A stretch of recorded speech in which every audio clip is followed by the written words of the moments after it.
You are a doctor and you have a patient missing five organs and who is about to die. And then come five people who are perfectly fine. Would you take one organ from each of them and put them into the patient and save him? Life is a tragedy in a close up and a comedy in the long shot. Let me explain. In the 1983 Cricket World Cup, India was 17-5, and then comes Kapil Dev, saves the day, scoring 170 odd or something like that, right?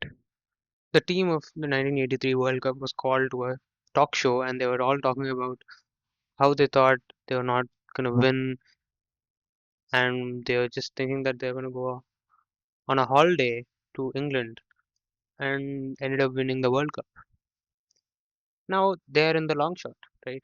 They're looking at it in the long telephoto lens, and they're just thinking how funny it was for us to think like that way and this happening. The details don't matter then, now, sorry, but in the close-up when they were actually playing the match, all the details mattered, all the numbers. There were numbers at risk, at stakes. The cup, the World Cup that India never won. See the duality of life.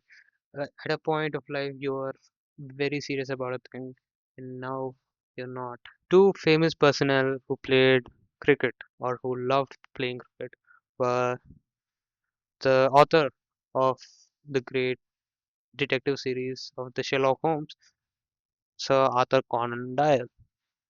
Interesting. And G.H. Hardy, who recognized the genius of Ramanujan. Thought it would be helpful. In a neighborhood, you can either be a priest or a gangster, or you can be both.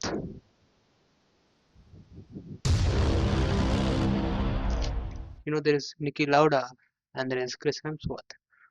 Where Niki Lauda is this, you know, hardworking, at it kind of a guy who's thriving for this cup. And there's also Chris Hemsworth, who is also going for the cup, but is a playboy. The modern human paradox. I see this paradox in humans. I have a friend who was just downloading a Chrome extension, and I asked him what kind of an extension it is. And he explained me that, you know, it blurs the previous chats that you have sent or received from all the contacts on the sidebar when you open the WhatsApp app in your laptop. I thought, okay, what a private guy, right? But on the next week, it was 31st night, and this guy was posting everything that he was doing that night as an Insta story. A week before, he was very secure that friends, myself, would look at his previous chats. And the next week, he was not concerned at all about the strangers who are going to look at that Insta story and, you know, find out where he is, what he's doing, etc. etc. You might argue, oh, that is personal information. Well, I'm his friend, so whatever in the WhatsApp is a personal information, but I'm his friend. It's people's choice, man. It's a paradox. You all know what Hawkeye is, right? Or who it is. Yeah, some people might think the superhero, or some people might think the software, or ball tracking, etc., etc. in sports. My first intuition, and many people's intuition, might be that, oh, they got the name of this product, software product, from the superhero, Hawkeye, or from the bird, hawk. No, It was from the surname or the second name of the creator, Paul Hawkins, or Dr. Paul Hawkins. So it might be helpful. Yeah, I was watching Avengers, the first movie, and I heard this term, thermonuclear astrophysics, and I thought that that doesn't make sense. Where is thermonuclear? What's thermonuclear? Means nuclear energy, heat from the nuclear energy, or something like that, right? And astrophysics. Where is heat in space? Then I realized it's about the sun and all. So probably cutting that. Your light is a wave and a particle, but it works. Are we just separate things, or is it just there's zero and one, or there's a qubit in middle, or what is life? How is what's the nature of it? Then I realized there are certain things which merge it. I think sports and arts are a merger of these dualities in life. I think they do it by going the anti-extremist way. Does that make sense? I'll explain. Let's say India and Australia are playing a test match, and Indian batters are doing so well. They're 95 for 0 after 10 overs, and you feel great, right? So you feel secure if you're an Indian fan. And suddenly a wicket falls down, and now you're kind of like, oh, okay.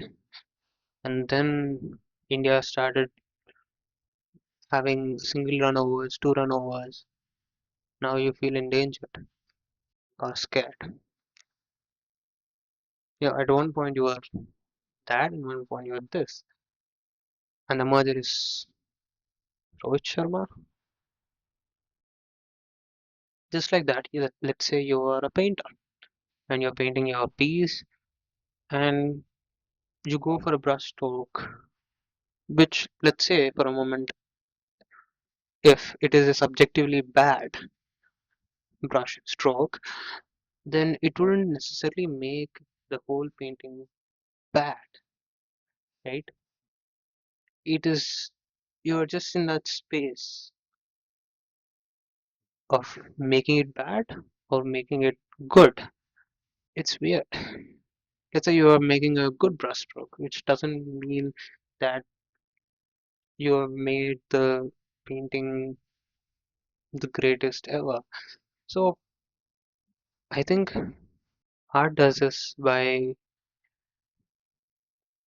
or we think there are dualities in life, right?